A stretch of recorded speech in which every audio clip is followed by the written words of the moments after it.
Bonjour, vous écoutez l'épisode numéro 40 de Parlons divorce avec Karine. Aujourd'hui, nous allons parler de la réforme de la procédure de divorce. Effectivement, à partir du 1er septembre 2020, la procédure de divorce va connaître des modifications assez importantes. Alors, pour bien comprendre qui va être concerné par cette réforme, je vous rappelle qu'il existe en France 2 procédures de divorce complètement différentes. Une première procédure qu'on appelle le divorce par consentement mutuel.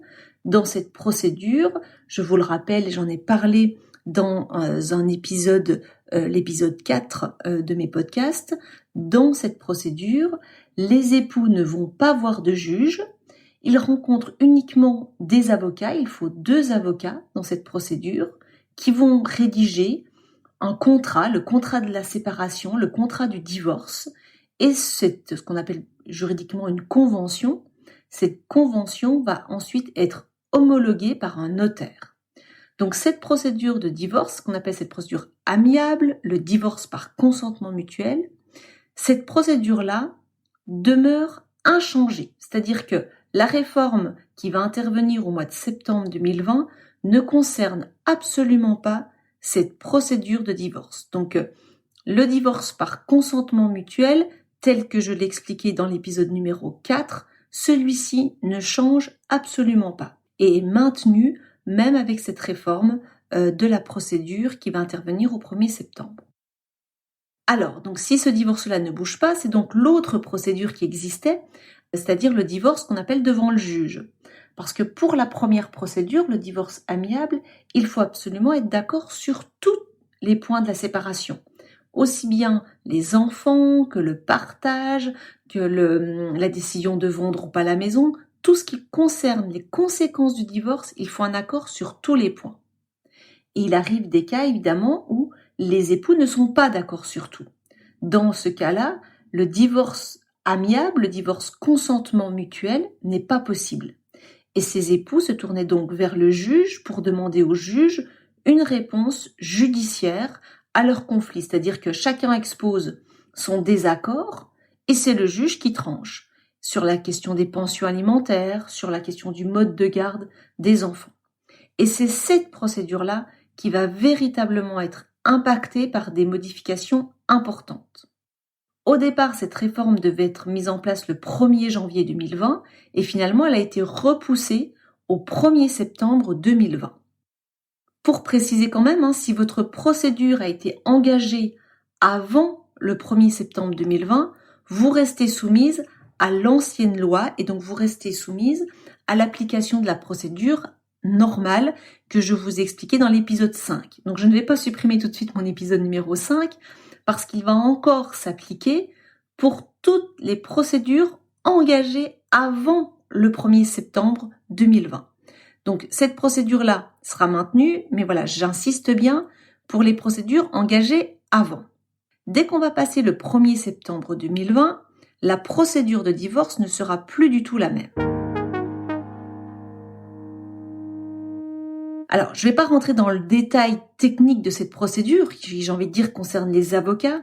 Je vais essayer de vous donner les informations qui vont être les plus impactantes pour que vous puissiez aussi comprendre l'enjeu de cette nouvelle procédure. Pour moi, l'élément principal, peut-être, qui va, à mon sens, vous intéresser le plus, concerne la possibilité de divorcer dans un délai plus court.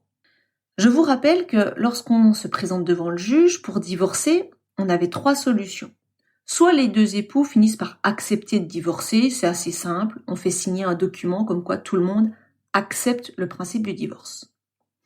Soit il fallait prouver des fautes, c'est la deuxième possibilité. Et là, ça devient déjà plus compliqué. Il faut apporter des éléments de preuve sur un comportement fautif de l'un des époux. Et souvent, donc la voie qui était le plus utilisée, c'était la 3e, c'était de prouver une séparation de plus de 2 ans.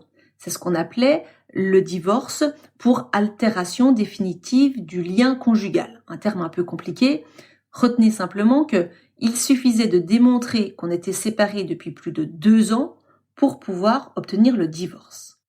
Et la grande modification à partir du 1er septembre 2020, il suffira de démontrer une séparation d'1 année pour pouvoir obtenir le prononcé du divorce pour altération du lien conjugal. Donc, ça veut dire quoi en pratique? Il arrive fréquemment que dans un couple, un des membres du couple est plus moteur et même est celui qui veut décider de divorcer. Et on a parfois l'autre qui marque une opposition, qui dit « non, moi je veux pas divorcer ». Alors souvent j'ai des clients qui me disent « je suis bloqué, je ne peux rien faire ». Alors tout d'abord c'est pas vrai, on ne pouvait pas rien faire, on pouvait engager une procédure. Il fallait attendre 2 ans de séparation effective pour pouvoir obtenir le divorce. Et bien maintenant, ce ne sera plus qu'une seule année. Donc il suffira de prouver 1 an de séparation et vous pourrez obtenir le divorce même si l'autre n'est pas d'accord. Et pour moi, c'est vraiment une modification importante parce que en pratique, on arrive souvent à prouver une séparation. Alors 2 ans, il fallait attendre un petit peu, mais 1 an, ça passe très vite. Donc il faudra être vigilant au moment de la séparation, ceux qui se séparent, d'avoir un justificatif de cette séparation. L'élément souvent qui fait foi, c'est un autre bail, parce qu'on a dû prendre un autre logement, et la copie de ce bail permettra de prouver une séparation. Donc vraiment l'élément à retenir, à partir du 1er septembre 2020, il ne faudra prouver devant le juge qu'une séparation d'1 an pour pouvoir obtenir le divorce. Pour moi, c'est vraiment le changement majeur de cette procédure.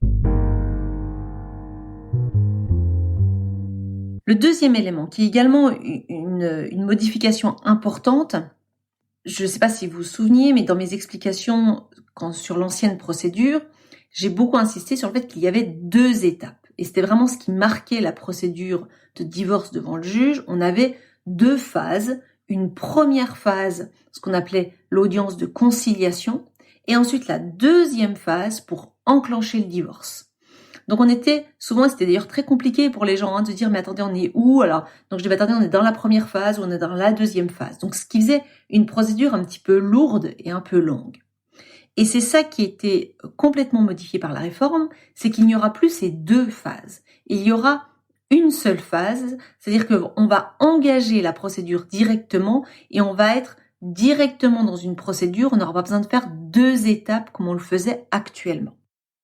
Donc, ça veut dire quoi concrètement en pratique? Ça veut dire ça veut dire qu'on va avoir des délais qui devraient être raccourcis. C'est-à-dire que le fait d'avoir 2 étapes dans le passé et là d'en avoir une seule, on peut logiquement comprendre que ça sera beaucoup moins lourd en termes de procédure. Et aussi, ce qui va être particulier, c'est que dans l'ancienne procédure, on avait forcément une phase de conciliation pour les mesures provisoires. Alors ça veut dire quoi? Ça veut dire que on passait automatiquement devant le juge, les époux devaient être entendus séparément pour voir s'il était possible de les concilier. Alors le juge n'essayait plus de les concilier, mais il y avait toujours cette phase et cette audience, et on prenait les mesures, ce qu'on appelle provisoires, pour les enfants, le partage des dettes. Aujourd'hui, cette phase, cette étape de conciliation n'est plus obligatoire. On peut demander directement à passer sur le prononcé du divorce. Et ça, c'est une sacrée modification.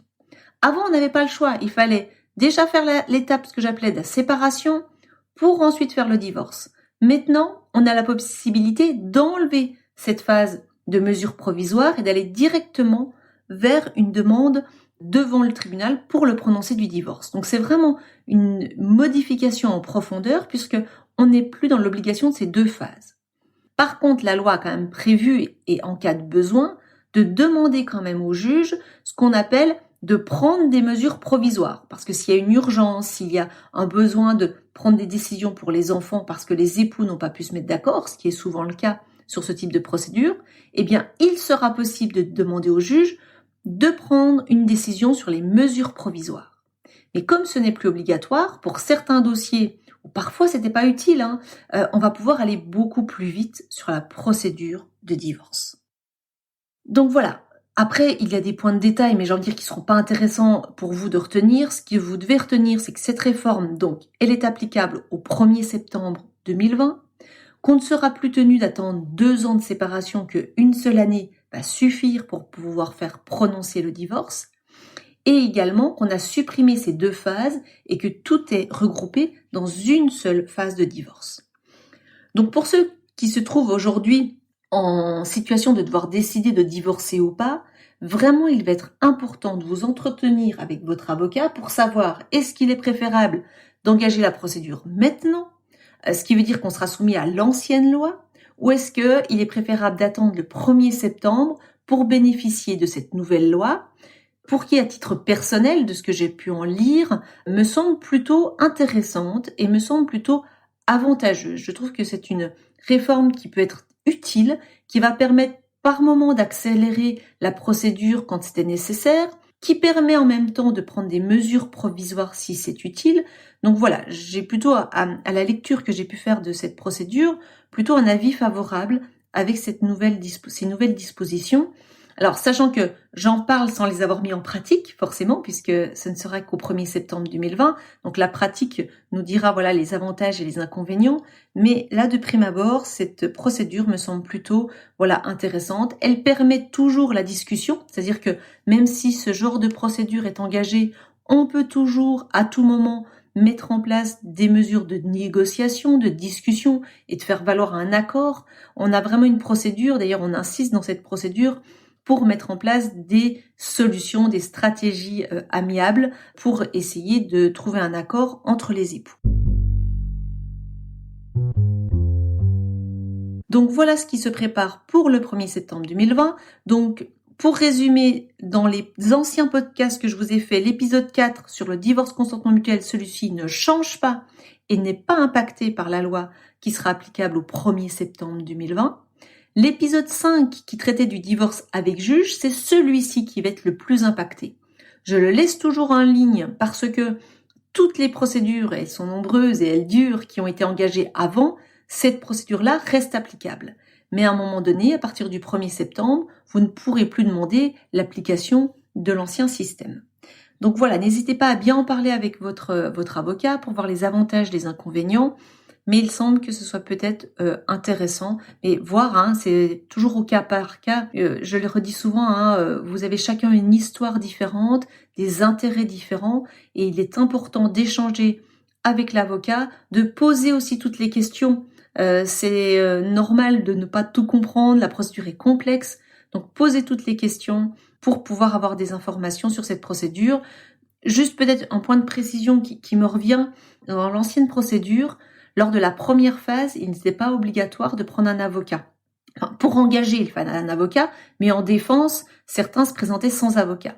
Là maintenant, la différence, il faudra dès le départ de la procédure, si vous voulez vous défendre, il vous faudra un avocat, ça sera obligatoire. Voilà, c'est un point quand même qui est aussi important. L'avocat obligatoire dès le début de la procédure.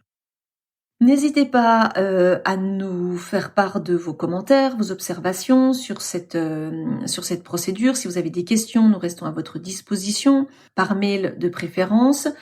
Si cet épisode vous a semblé utile et que ces informations vous ont servi, n'hésitez pas à le partager avec des personnes qui pourraient être intéressées par ces informations et également de mettre une note de 5 étoiles sur Apple Podcast. Cela nous permet véritablement de faire connaître le podcast, de le faire connaître par le plus grand nombre. Je le redis, ce sont des informations qui sont gratuites, qui servent uniquement à donner de l'information dans des moments où la situation est très difficile et très complexe pour ceux qui la vivent. Je vous souhaite une bonne semaine et je vous dis à bientôt.